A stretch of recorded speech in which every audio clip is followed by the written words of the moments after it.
Hello my dear 12th class students, welcome again to my channel study simply Pratik sir. और आज हम लोग start करने वाले रिवीजन में एक बहुत इंपॉर्टेंट चैप्टर क्लास 12th का, जो कि है स्ट्रेट लाइंस।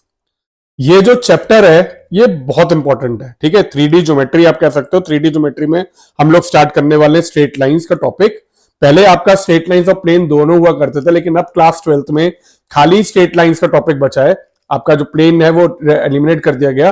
तो आज हम लोग करेंगे कुछ ऑब्जेक्टिव क्वेश्चन स्ट्रेट लाइन के, जिससे कि आपको उस चैप्टर के जितने ऑब्जेक्टिव क्वेश्चन है वो क्लियर हो सके और आपकी एक कॉन्सेप्ट बिल्डिंग फिर से रिवाइज हो सके। तो चलो स्टार्ट करते हैं। बहुत ध्यान से इस लेक्चर को पढ़िएगा। अगर आपने पूरा लेक्चर अटेंड कर लिया तो आपको 1 मार्कर क्वेश्चन में कोई प्रॉब्लम नहीं होने वाली है। खाली 14 क्वेश्चन है, लेकिन ये 14 क्वेश्चन आपके 40 क्वेश्चन का काम करेंगे, ये गारंटी देता हूं मैं। तो चलो ध्यान से करना। स्टार्ट करते हैं क्वेश्चन 1 से। कहते हैं distance of the point A B C from the X axis. अब अगर मेरे को कह रहे हैं डिस्टेंस निकालना है पॉइंट ए बी सी का, निकालना है किससे? एक्स एक्सेस से।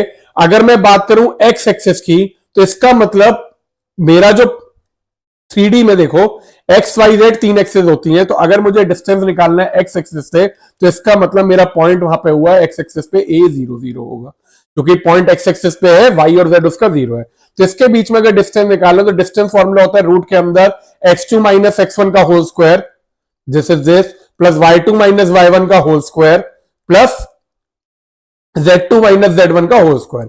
क्योंकि 3 है तो अगर आपने ये सॉल्व किया तो डिस्टेंस कितना आएगा? रूट में a माइनस ए 0, 0 का स्क्वायर है 0, this is B square plus C square. तो आपका 1 मार्क में पहले का आंसर हो गया option A, root B square plus C square. अगर ये वाई एक्सेस से पूछा होता तो आप पॉइंट ले लेते 0 बी 0, अगर जेड एक्सेस से पूछा होता तो पॉइंट लेते 0 0 सी।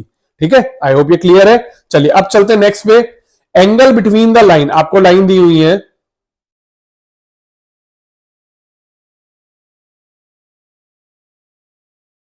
2x equal to 3y equal to minus Z. एक लाइन आपको ये दी हुई है, ठीक है, और दूसरी लाइन दी हुई है आपको 6x is equal to minus Y is equal to minus 4z। आपसे कहते हैं इन दोनों लाइनों के बीच का एंगल क्या है। तो सबसे पहले तुम लोग क्या करते हैं, लाइन को स्टैंडर्ड फॉर्म में लिखते हैं। देखो स्टैंडर्ड फॉर्म क्या होती है? x minus x1 upon a is equal to Y minus Y one upon b is equal to Z minus Z one upon c. अब क्योंकि यहाँ पे x के साथ में तो कुछ नहीं है, खाली 2 है, तो मैंने इसे लिख दिया x minus 0 1 upon 2 is equal to Y minus 0 1/3 is equal to z minus 0 upon minus 1।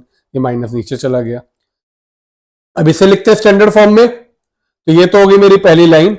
दूसरी लाइन को मैंने लिखा x minus 0 upon 1/6 equals to Y minus 0 upon minus 1 equals to z minus 0 upon minus 1/4। क्योंकि ये -4 है तो इसे मैं लिख सकता हूं, ये -4 है अपना, हाँ, तो इसे मैं लिख सकता हूं -1/4। ठीक है, आई होप ये क्लियर है। देखो ये 2 था, इसे नीचे ले गए a, क्योंकि ऊपर जाएगा तो अगर ये 1/2 होता तो ये 2 ऊपर चला जाता। तो इस तरह से मेरी स्टैंडर्ड फॉर्म होगी। अब अगर मुझे एंगल निकालना है दोनों के बीच का, तो एंगल के लिए क्या होता है? देखिए cos theta is equal to a1 a2 plus b1 b2 plus c1 c2। यहां पे आपके a b c या a1 b1 c1 और a2 b2 c2 क्या होते हैं? आपके डायरेक्शन रेशियोज होते हैं। तो मैंने यहां से कहा मेरा a1 है 1/2 into 1/6 plus 1/3 into -1 plus -1 into -1/4। तो ये कितना हुआ आपका? 1/12 minus 1/3 plus 1/4 which will be 12, यहां से लिया, ठीक है। तो ये एलसीएम है 1 माइनस 4 प्लस 3 विच इज 0। तो आपका cos थीटा अगर 0 आ गया, इसका मतलब थीटा कितना आ गया? 90 डिग्री। तो इन दोनों के बीच का एंगल कितना हुआ? 90। मतलब these both line are perpendicular to each other, angle will be 90। तो सेकंड का ऑप्शन हो गया सी।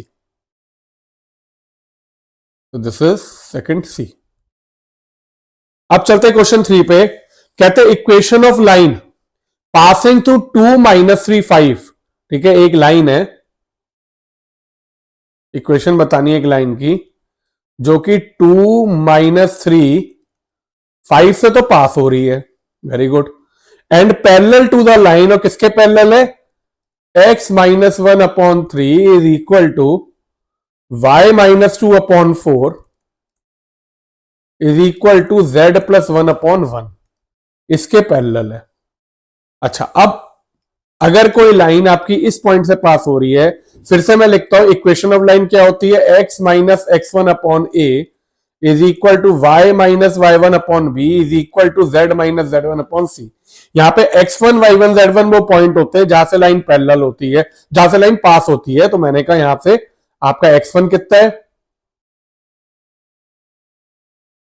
2, y1 है -3, z1 है 5। तो x1 y1 z1 तो पता है। अब बात आती है एबीसी की। अब अगर आप देखो आपको दिया हुआ ये लाइन जो है इसके पैरेलल है, ठीक है। If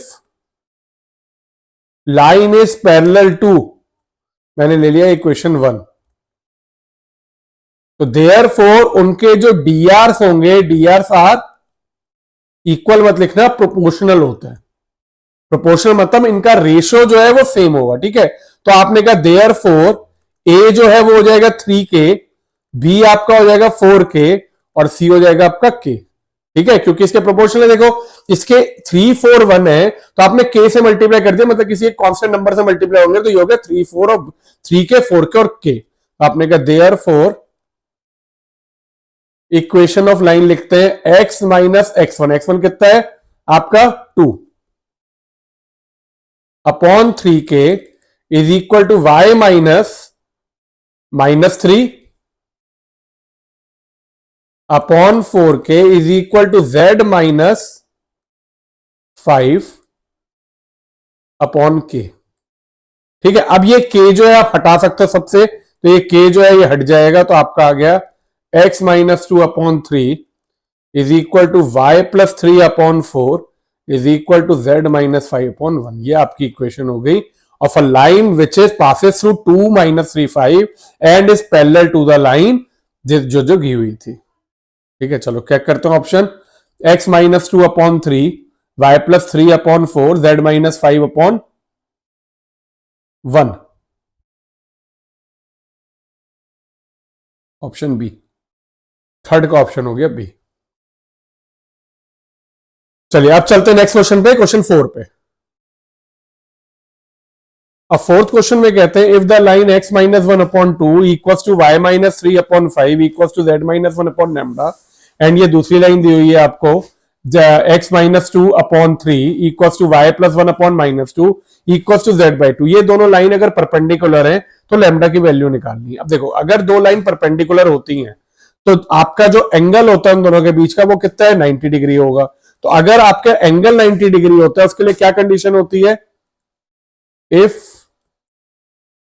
lines are perpendicular then cos theta is equal to 90 degree, therefore a1 a2 plus b1 b2 plus c1 c2 is equal to 0। इसका मतलब जो उनके डायरेक्शन रेशियोज हैं उनका डॉट प्रोडक्ट जो होगा वो 0 होगा। अब अगर मैं देखूं यहाँ पे a1 होगा ये, a2 b1 होगा ये, c1 होगा लैम्डा, a2 होगा 3, b2 होगा -2, c2 होगा 2। तो आपने यही किया, आपने कहा a1 कितना हुआ 2 into 3 plus 5 into -2 plus lambda into 2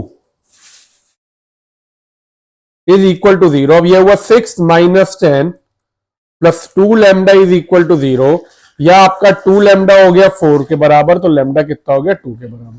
तो आपका आंसर हो गया lambda equals to 2, option B. अब चलते हैं फिफ्थ पे। फिफ्थ में आपको एक लाइन की इक्वेशन दी हुई है, आपको कहते हैं इसकी कार्टेशियन फॉर्म का होगी। तो पहले लाइन की इक्वेशन लिख लेते, क्या दी हुई है देखो, आपको दिया i minus J,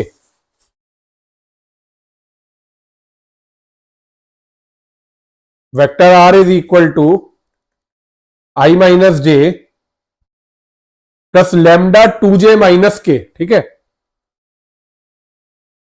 plus lambda 2j minus के। ये आपको इक्वेशन को मुझे कार्टेशियन फॉर्म में लिखना है।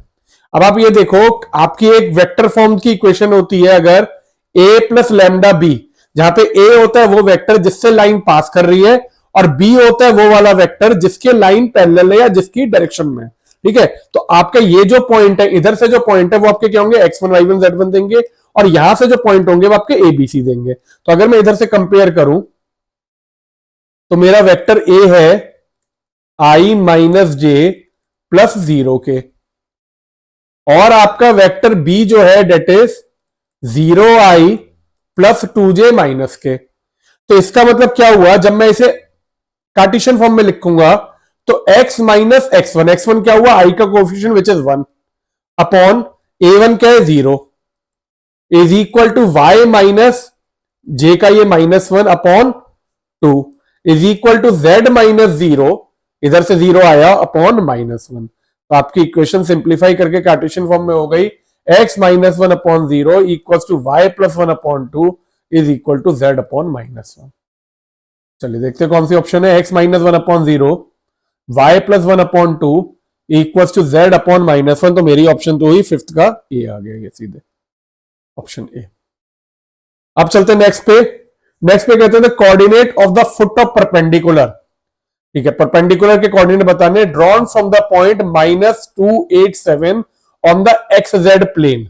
एक्स जेड प्लेन मतलब कि उसका y कोऑर्डिनेट 0 है, तो उसके फुट ऑफ परपेंडिकुलर के कोऑर्डिनेट बताने हैं। देखो अगर मान लो एक ये प्लेन है, ये एक्स जेड प्लेन है, और यहां से आपने ये खींचा -287, तो ये बहुत सिंपल सा है। अगर आपको कभी भी ऐसे फुट ऑफ परपेंडिकुलर बनाने जो कि एग्जैक्ट प्लेन पे है, तो आपका x कोफिशिएंट सेम होगा, y को 0 कर दीजिए और z वाला x और z सेम लिख दीजिए। y क्योंकि ये एग्जैक्ट प्लेन है तो y कोऑर्डिनेट 0 हो गया, तो -207 ये आपके कोऑर्डिनेट हो गए ऑन द एग्जैक्ट प्लेन। तो ऑप्शन हो गया बी। अब चलते सेवेंथ का, the length of perpendicular from the point 4 -7, 3 on the y axis. अगर y एक्सेस पे ले रहे हो तो पॉइंट क्या होगा आपका 0,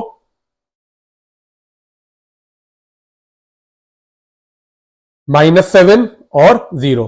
तो आपने अगर डिस्टेंस फॉर्मूला लगाया लेंथ ऑफ परपेंडिकुलर के लिए, तो आपका √4 का स्क्वायर विच इज 16 और 3 का स्क्वायर विच इज 9, 16 प्लस 9 25, 25 का √2 हुआ 5। तो आपका ऑप्शन हो गया option C.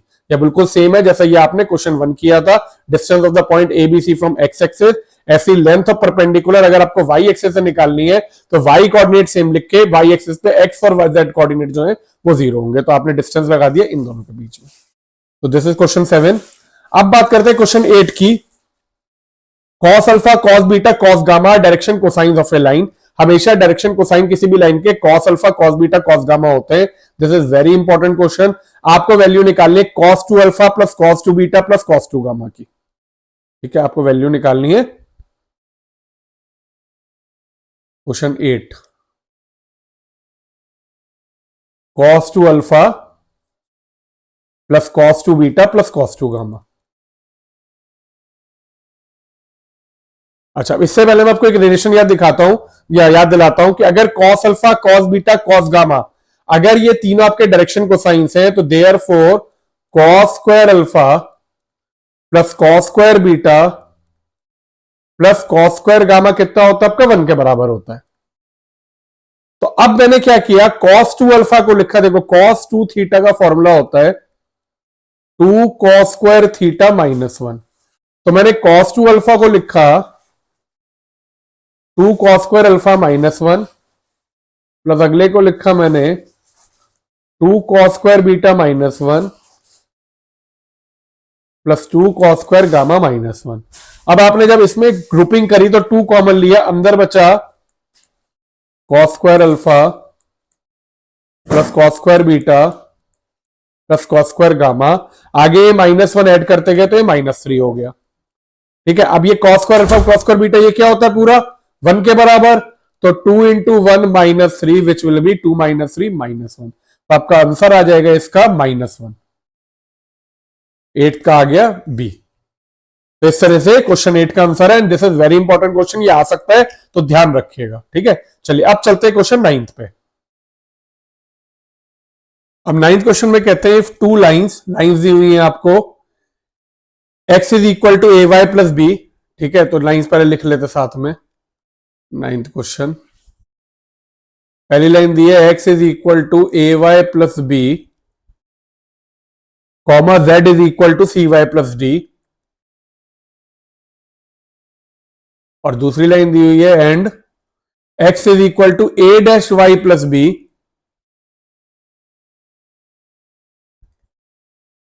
Comma z is equal to C dash Y plus D. कह रहे हैं ये दो लाइन की इक्वेशन है, they are perpendicular to each other, तो क्या कंडीशन होगी कि ये दोनों लाइन आपस में परपेंडिकुलर होंगी। अब देखो सबसे पहले तो हमारे को ये देख के लग रहा है कि हमारी लाइन की जो स्टैंडर्ड इक्वेशन होती है वो क्या होती है, x minus x one upon a is equal to Y minus Y one upon b is equal to Z minus Z one upon c. अब यहां पे लाइन पहले तो स्टैंडर्ड फॉर्म में नहीं है। अब अगर ये स्टैंडर्ड फॉर्म में नहीं है तो इसे स्टैंडर्ड फॉर्म में करने के लिए मैंने क्या किया, इधर से इसे लिखा, पहले मैंने कहा लाइन वन, अगर मैं इधर से लिखूंगा x माइनस बी अपॉन ए तो ये y आ जाएगा इधर से, ठीक है। एंड इधर से अगर मैं लिखूंगा तो होगा z minus D upon C is equal to Y. तो इससे क्या हुआ, आपकी जो लाइन की इक्वेशन हुई वो क्या हुई, therefore x minus B upon a is equal to Y minus zero upon one is equal to Z minus D upon c. ये स्टैंडर्ड फॉर्म में आ गई। सिमिलरली अगर आप इसे लिखोगे तो फर्क कोई नहीं होगा, बस क्या होगा, ए की जगह ए डैश आ जाएगा और आपका सी की जगह यहां पे सी डैश आ जाएगा। तो इसी को मैंने लिखा, तो ये होगी लाइन वन, और दूसरी क्या हुई, also x minus B upon A dash is equal to Y minus zero upon one is equal to Z minus D upon C dash. ये लाइन टू हो गई, क्योंकि इन दोनों में फर्क ही देखो, खाली ए डैश और सी डैश का है। तो यहां से अगर y आता तो क्या आता है, x minus B upon A dash, ठीक है, तो यहां पे ए डैश कर दिया हमने, और यहां पे क्या होता है, Z minus D upon C dash. अब ये दोनों लाइन आपको आपस में परपेंडिकुलर दी हुई है, और आपको पता है अगर दो लाइन परपेंडिकुलर होती है तो उनका क्या वो होता है कि उनके जो डायरेक्शन रेशियोज का डॉट प्रोडक्ट है वो जीरो होगा। तो आपने कहा therefore as lines are perpendicular so a1 a2, a1 हुआ ये, a2 हुआ ये, b1 b2 ये, c1 c2। तो आपने कहा a into a dash plus one into one क्या हुआ आपका, वन ही होगा, लिख देते हैं, plus c into c dash is equal to zero, या फिर आपका आ गया a dash plus one is equal to zero. Option देख लेते हैं, a dash plus c dash plus one, तो ऑप्शन बी। तो आपका आ गया नाइन्थ का ऑप्शन बी, ठीक है। चलिए अब चलते हैं टेंथ पे। टेंथ क्वेश्चन जो है इट इज इंपॉर्टेंट, नाइन्थ भी इंपॉर्टेंट था, ठीक है। A point P lies on the line segment, कह रहे एक पॉइंट पी है जो कि एक लाइन सेगमेंट के लाई करता है, जो कि इन दो पॉइंट को ज्वाइन कर रही है। पॉइंट लिख लेते पहले क्या है,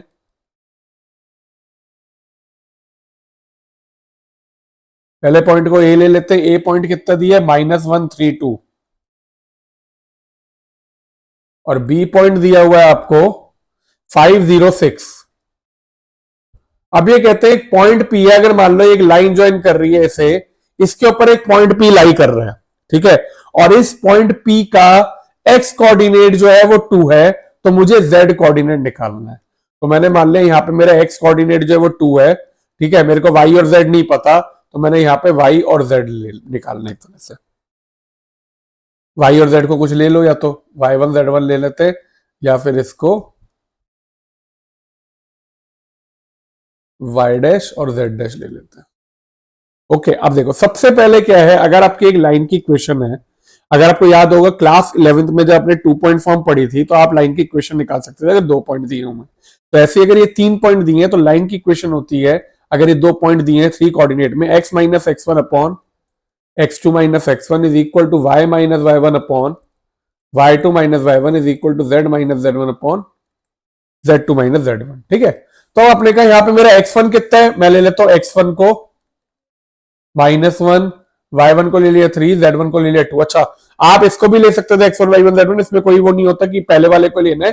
किसी एक कोऑर्डिनेट को आप x1 y1 z1 ले लो, तो दूसरे को मैंने x2 लिया 5, y2 लिया 0 और z2 लिया 6। अब इसमें हम लोग डालते हैं, आपका क्या हुआ, x minus one upon x2 minus x1 कितना, 5 minus minus one is equal to y minus y1, तो y minus 3 upon y2 minus y1 कितना होगा, 0 minus 3 is equal to z minus z1 which is 2 upon 6 minus 2। इसे simplify कर लेते हैं, तो इधर आया x plus 1 upon 6 is equal to y minus 3 upon minus 3 is equal to z minus 2 upon 4। ये आपका एक लाइन की इक्वेशन आ गई। अब जब भी आपको कह रहे हैं कि इस लाइन के ऊपर एक पॉइंट लाई कर रहा है, ठीक है, एक कह रहे हैं पॉइंट पी जो है इस लाइन के ऊपर लाई करता है, तो अब मैं निकालता हूं general point of line. Now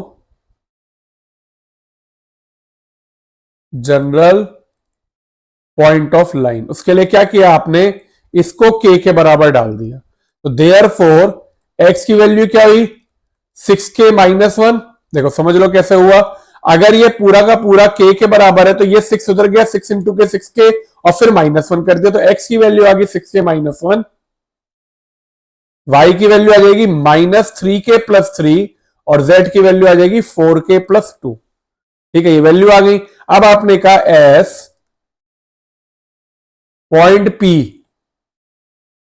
has x coordinate कितना दिया हुआ है हमारे को, एक्स कोऑर्डिनेट मुझे दिया हुआ है 2। ठीक है ना, ये देखो एक पॉइंट P है जिसका एक्स कोऑर्डिनेट 2 दिया है, तो मैंने क्या किया, therefore 6k-1 is equal to 2 या फिर 6k इज इक्वल टू 3 या k की वैल्यू आ गई 1/2। अगर k की वैल्यू आ गई 1/2 तो देयर फोर z क्या हुआ 4 इंटू 1/2 प्लस 2 डिवाइड हुआ तो z की वैल्यू आ जाएगी 4। तो जब आपका एक पॉइंट P का x कोऑर्डिनेट जो है वो 2 है तो उसके कॉरेस्पॉन्डिंग z कोऑर्डिनेट 4 हो जाएगा, और अगर y निकालना है तो आप y भी निकाल सकते थे, पर क्योंकि मुझसे खाली z कोऑर्डिनेट पूछा है तो मैंने कह दी ऑप्शन बी।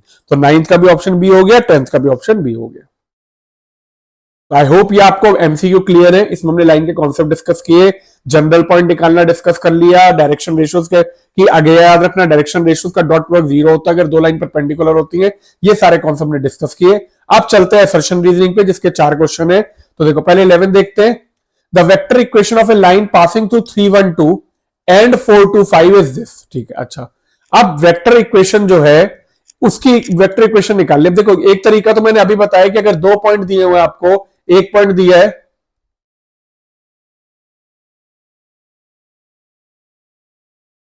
312 और दूसरा पॉइंट भी आपको दिया हुआ है 425, तो ये मैंने आपको बताया कि कार्टेशियन फॉर्म होती है जिससे आप लाइन की इक्वेशन निकाल सकते हो, x माइनस x1 ये रही। ठीक है, लेकिन यहां पे कार्टेशियन फॉर्म की जगह आपको वेक्टर फॉर्म पूछी है। देखिए क्वेश्चन में क्या पूछा, वेक्टर फॉर्म दी हुई है।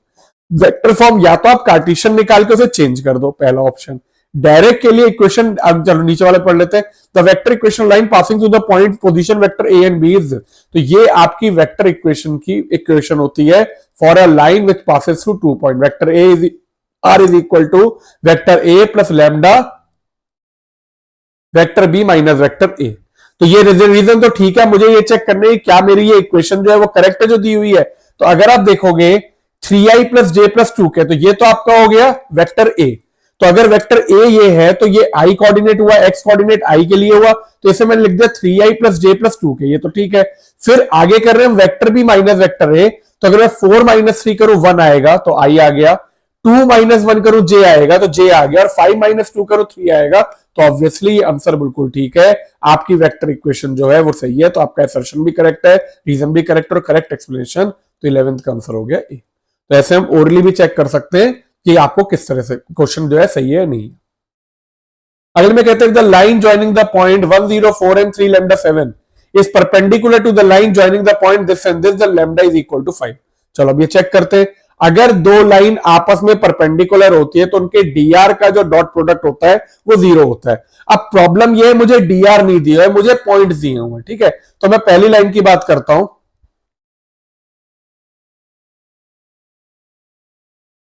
एक पॉइंट ले लिया ए, कितना दिया हुआ है 104,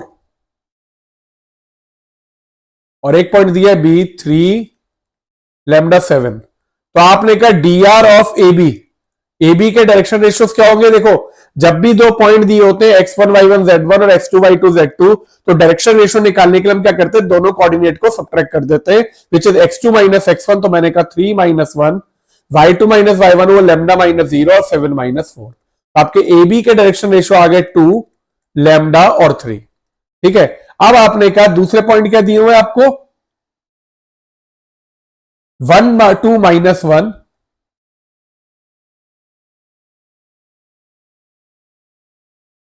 1 2 माइनस 1, ये पॉइंट पी ले लेते हैं, और क्यू पॉइंट में दिया हुआ है आपको 2 3 0। तो आपने निकाले direction ratios of P Q, which is फिर again x2 minus x1, y2 minus y1, z2 minus z1, which is 2 minus 1, 3 minus 2 और 0 minus minus 1। आपका ये अगर हुआ तो 2 minus 1 हो गया 1, 1 और 1, सारे 1 आ गए। अब ये और ये आपस में क्या है, परपेंडिकुलर। अगर ये परपेंडिकुलर है तो अब ये हो गया this is a1 b1 c1 और ये क्या है आपका a2 b2 c2, तो दोनों का डॉट प्रोडक्ट 0 होगा। तो आपने कहा therefore as perpendicular, so 2 into 1 plus lambda into 1 plus 3 into 1 is equal to 0। 2 into 1 हुआ 2 plus lambda plus 3 is equal to 0। तो लैम्डा की वैल्यू कितनी आ गई, -5 आ गई निकल के। क्या लैम्डा -5 दिया, बिल्कुल सही दिया, तो असर्शन करेक्ट है। ठीक है, अब reason two line with direction ratio a1 b1 c1 and a2 b2 c2 are parallel if ये प्रोपोर्शन में, ये भी सही है। तो असर्शन रीजन करेक्ट है, लेकिन करेक्ट एक्सप्लेनेशन नहीं है, तो मेरा ऑप्शन हुआ 12th का बी। तो 12th का मैंने लिख दिया B, assertion reason both are correct but reason is not the correct explanation. आप चलते 13th पे, कहते हैं coordinate of the point where the line this cut X Y plane. अगर कोई लाइन एक्स वाई प्लेन को कट करेगी तो इसका मतलब क्या है, उसका जेड कोऑर्डिनेट जो है वो 0 होगा। ठीक है, तो आपका ये जेड कोऑर्डिनेट तो 0 है, ये तो सही है। अब मुझे निकालना है कि वो एक्स और वाई को कट कहां पे कर रही है। ठीक है, अब इसे पहले जनरल फॉर्म में लिख लेते हैं। देखो x माइनस 3 अपॉन -1, देखो ये 3 जो है ये x1 में आ गया, जो इधर है ये a -1 था तो ये इधर आ गया, is equal to y -1 upon, मतलब j का कोफिशिएंट ऊपर, फिर इधर से आ गया 2 is equal to z minus और -1 में हो जाएगा z+1 अपॉन 3। तो अगर मुझे ये निकालना है कि ये पॉइंट जो है वो एक्स वाई प्लेन को कहां पे इंटरसेक्ट कर रहे हैं, तो आपने क्या किया, आपने पहले क्या कहते हैं, इसको इसको के बराबर डाल दिया, तो एक जनरल पॉइंट निकाल दो। जनरल पॉइंट क्या हो जाएंगे आपके, -k+3, 2k+1 और 3k-2। अब क्योंकि ये लाइन जो है वो एक्स वाई प्लेन को कट कर रही है तो इसका जेड कोऑर्डिनेट 0 होगा, तो आपने कहा देयरफॉर जेड कोऑर्डिनेट जो है जनरल पॉइंट है 3k-2 0, तो k की वैल्यू आ गई 2/3।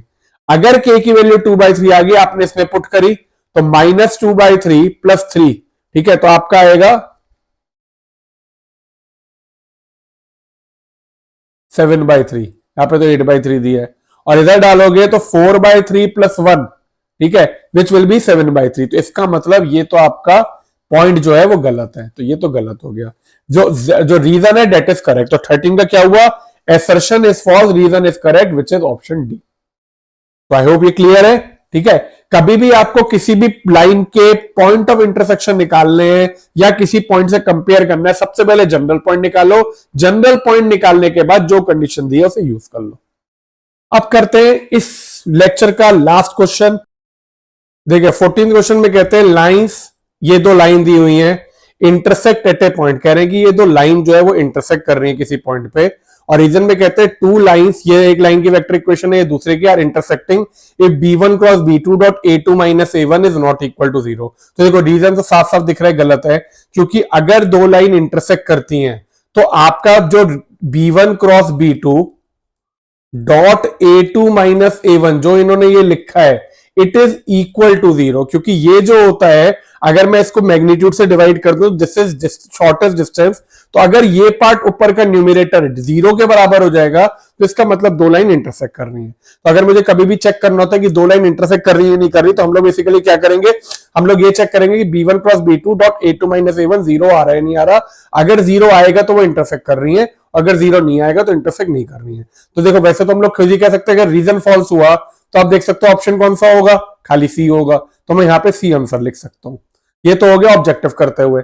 अगर आपको ये चेक करना है आपने सीधे का रीजन अगर फॉल्स है तो असर्शन तो ट्रू ही होगा और कोई ऑप्शन ही मैच नहीं कर रही है, तो ये ट्रू है। लेकिन अगर आपको ये चेक करना होता या सब्जेक्टिव में दिखाना होता कि ये इंटरसेक्ट करते हैं या नहीं करते हैं, तो आपका यह क्वेश्चन होता है फाइंड द शॉर्टेस्ट डिस्टेंस, तो आप प्रॉपर तरीके से करते हो। चलो एक बार करके देख लेते क्या लाइन दी हुई है।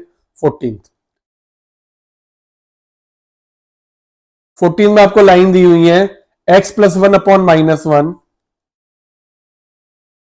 Is equal to 2 minus Y upon -2 z-3 upon 3, और दूसरी लाइन क्या देते हैं 2 minus X upon -3 is equal to y minus 1/4 is equal to z plus 2/-1। अब यहां पे पहले स्टैंडर्ड फॉर्म में लेके आते हो तो ये तो x प्लस 1/-1 ठीक है। इधर क्योंकि y बाद में इसके कोफिशिएंट को चेंज किया तो y माइनस 2 ये 2 हो गया, z माइनस 3/3। और दूसरी इक्वेशन को क्या लिखेंगे हम लोग, वो लिख लेते हैं।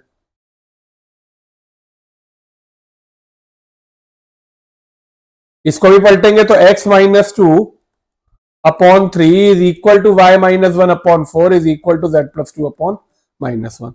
तो देखिए अगर आपको पहला तरीका तो ये वाला है, आपने कहा b1 cross b2 a2 minus a1 का डॉट, तो पहले b1 क्रॉस b2 निकालते हैं। अब b1 क्या होगा आपका,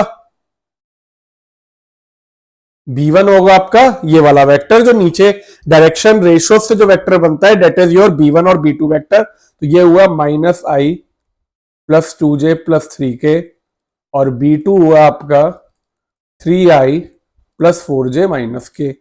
अब मैंने कहा पहले b1 क्रॉस b2 निकालेंगे, तो b1 क्रॉस b2 मतलब इन दोनों का क्रॉस प्रोडक्ट। क्रॉस प्रोडक्ट कैसे निकालेंगे, आई जे के ऊपर लिख दिया, इधर से हुआ -1 2 3 और इधर से हुआ 3 4 और -1। चलो कैलकुलेट कर लो। तो आपने कहा आई इधर डिटर्मिनेंट मेथड, तो आपका -2 -12 -2 -12 कितना हुआ -14 माइनस जे ये हटा दिया 1 -9 ठीक है -8 प्लस के में कितना आया -4 -6 विच इज -10। तो आपका कितना हुआ -14i प्लस 8j -10k। ये तो हुआ b1 क्रॉस b2 ठीक है। अब आपने कहा a2 minus a1, a2 minus a1 में आप क्या करोगे, ये आपको a1 दिया है, देखो a1 क्या दिया हुआ है। अब देखो फिर से समझो, ये आपका इस तरह से होता है, x मतलब जो भी ये कोऑर्डिनेट है उसका उल्टा जो होता है वो आपके पॉइंट होते हैं। तो जैसे इसमें पॉइंट हुआ -1 2 और 3, तो -1 2 और 3 पॉइंट हुए, तो आपका a1 हुआ -i plus 2j plus 3k, ये हुआ आपका a1 ठीक है। और a2 कितना हुआ आपका 2i plus j minus 2k। अब a2 माइनस a1 करते हैं, तो आपने कहा 2i माइनस आई कितना हुआ 3i माइनस j -5k, यह आपका a2 माइनस a1 आ गया। अब अगर आप इसका डॉट प्रोडक्ट लोगे तो आपका आएगा देखो -42 -8 प्लस 50 विच इज 0 ठीक है। तो अगर आपका b1 cross b2 dot a2 minus a1 0 आ रहा है, इसका मतलब दे लाइन इंटरसेक्टेड 1 पॉइंट, तो ये आपका करेक्ट हुआ। तो ये हमारा assertion is correct, reason is false. तो ये थे आपके स्ट्रेट लाइन के कुछ क्वेश्चन, ऑब्जेक्टिव क्वेश्चन। इसमें सब्जेक्टिव क्वेश्चन भी आते हैं, वो मैं अगले लेक्चर में डिस्कस करूंगा, लेकिन अभी के लिए ऑब्जेक्टिव क्वेश्चन अच्छे से प्रैक्टिस करिएगा। कोई डाउट हो तो कमेंट्स में जरूर लिखिएगा। तो मिलते हैं अगले लेक्चर में एक और नए चैप्टर के साथ, एक और नए रिवीजन के साथ। जो लोग नए आए हैं चैनल पे जरूर सब्सक्राइब करिएगा, जिससे आपको सारी वीडियोस टाइमली मिलती रहे। और जिस भी चैप्टर का आपको रिवीजन करना है आप उसकी वीडियो चैप्टर से देख सकते हैं, स्टार्टिंग फ्रॉम क्लास 9 टू 12। आप लोग तो 12th में जो भी रिवीजन करना है आप इस वीडियो चैनल से उन चैप्टर को रिवाइज कर सकते हैं।